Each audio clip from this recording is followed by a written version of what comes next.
Neste vídeo eu vou trazer algumas informações a respeito de duas terapias. Uma que a gente já usa há bastante tempo, que é a estimulação cerebral profunda, o DBS, e a outra terapia é a levodopa subcutânea, duas terapias que são utilizadas no tratamento da doença de Parkinson avançada. Nós vamos comparar um pouco o resultado de cada uma delas e aí no final nós vamos buscar identificar quem seria o melhor candidato para uma, quem seria o melhor candidato para outra. Então, iniciando com a levodopa subcutânea. A levodopa subcutânea é um tratamento que já está no mercado externo há 3 anos, ainda não chegou no Brasil, mas deve chegar em breve. Então nós já conhecemos bem os efeitos desse tratamento de acordo com a literatura médica e de acordo com as informações que nós temos com colegas de fora. Então a grande vantagem da levodopa subcutânea é o fato de que você tem ali uma terapia não cirúrgica, não invasiva,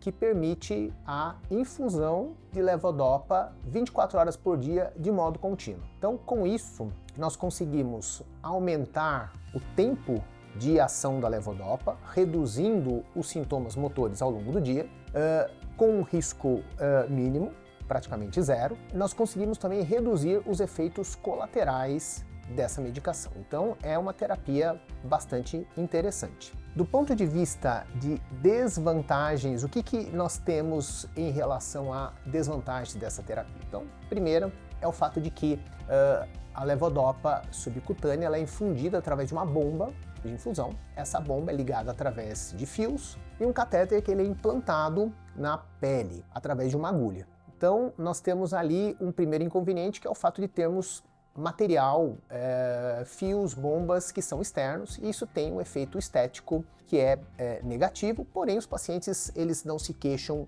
muito desse efeito estético. O que os pacientes acabam se queixando, isso está bem relatado numa publicação da revista Neurology, é o fato de que os pacientes, principalmente os pacientes mais ativos, se queixam de que o catéter ele pode escapar ao longo das atividades de vida diária. Então, se o paciente, por exemplo, faz atividade física, transpira, esse suor pode soltar ali o adesivo e o fio pode se desconectar da pele. O atrito do fio também com a roupa também traz um efeito negativo, porque o catéter pode se desconectar. Então, o paciente precisa ter ao longo do dia alguns catéteres sobressalentes se eventualmente esse catéter soltar.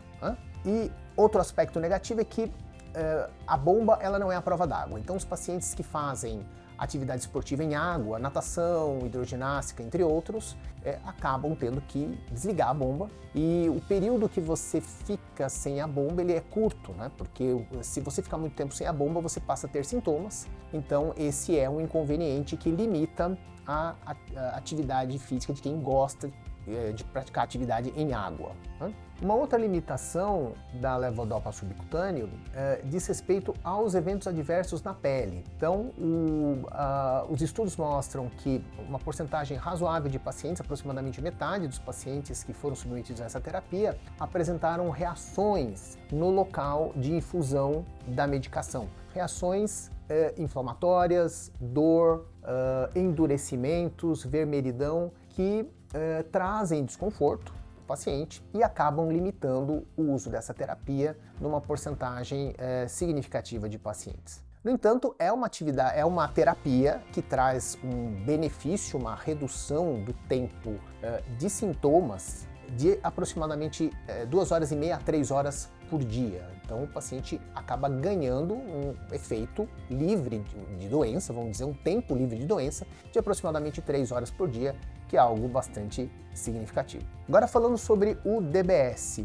O DBS ele é um tratamento cirúrgico, né, que a gente já conhece há bastante tempo. O DBS nós já utilizamos DBS há mais de 25 anos, então é uma terapia muito bem conhecida pelos médicos que trabalham com isso. O DBS, então, é uma terapia cirúrgica que é invasiva e que tem como vantagem o fato de reduzir o tempo de sintomas e aumentar o tempo diário sem sintomas. Então, com o DBS, os vários trabalhos mostram que você tem de 4 horas e meia a 5 horas, né, livre de sintomas da doença por dia. Então isso é um resultado bastante significativo. Se nós levarmos em conta a diferença que existe entre levodopa subcutâneo e DBS, nós temos aproximadamente 2 horas por dia de diferença onde o DBS é superior. Isso em um ano nós temos algo em torno de 700 horas. Né? Então o DBS ainda é a terapia mais eficaz para controle dos sintomas no paciente com doença de Parkinson avançada. Então essa é a grande vantagem do DBS. A segunda vantagem é o fato de que o DBS é uma terapia invisível, ou seja, tudo está implantado. Você não tem eletrodo, fios, geradores expostos, tudo está implantado e isso é muito conveniente do ponto de vista estético e das atividades de vida diária. O paciente ele pode fazer atividade física, transpirar, pedalar, suar, nadar sem os inconvenientes que nós temos com a bomba de levodopa. E um ponto positivo importante é que o DBS traz um controle dos sintomas motores com menos remédio durante muitos anos. Nós temos hoje estudos mostrando que 15 anos após a cirurgia o paciente ainda está tomando menos remédio do que tomava antes da cirurgia e com maior controle de sintomas. O ponto negativo do DBS é o fato de que nós estamos diante de uma terapia cirúrgica, invasiva, e que tem os seus riscos, como hemorragias, infecção, e esse risco, apesar de ser baixo, ele deve ser ponderado no momento de nós indicarmos uma terapia ou outra. Então, levando em consideração todas essas informações, qual seria o raciocínio para indicar uma terapia ou outra? Não existe uma receita única, o paciente ele precisa conhecer todos os prós e os contras de cada uma dessas terapias e essa decisão deve ser tomada em conjunto com o médico. O fato é que se nós estamos diante de um paciente que ativo em suas atividades de vida diária, ele trabalha, faz atividade física, tem uma vida bastante ativa, o DBS acaba sendo uma estratégia mais interessante porque, primeiro, traz um maior controle dos sintomas motores por mais tempo, ou seja, deixa o paciente livre de sintomas mais horas durante o dia. Segundo, é uma terapia invisível, ou seja, tudo está implantado, tudo está interno, então não tem os inconvenientes da prática de exercícios físicos, sudorese e outros inconvenientes, e é uma terapia que nós já conhecemos há muito tempo. Em contrapartida, se o paciente é alguém com uma saúde mais debilitada, um paciente mais frágil, mais idoso não do ponto de vista cronológico, mas do ponto de vista biológico, a terapia de infusão de levodopa, ela é mais interessante, porque tem menos risco, né? Então, aquele paciente que tem uma vida menos ativa, tem uma saúde mais frágil, tem maiores riscos de um procedimento cirúrgico, esse é um candidato à levodopa subcutânea. E nós temos que também reconhecer que alguns pacientes, apesar de serem bons candidatos a DBS, eles não querem ser submetidos a tratamento cirúrgico. Então, para esses pacientes,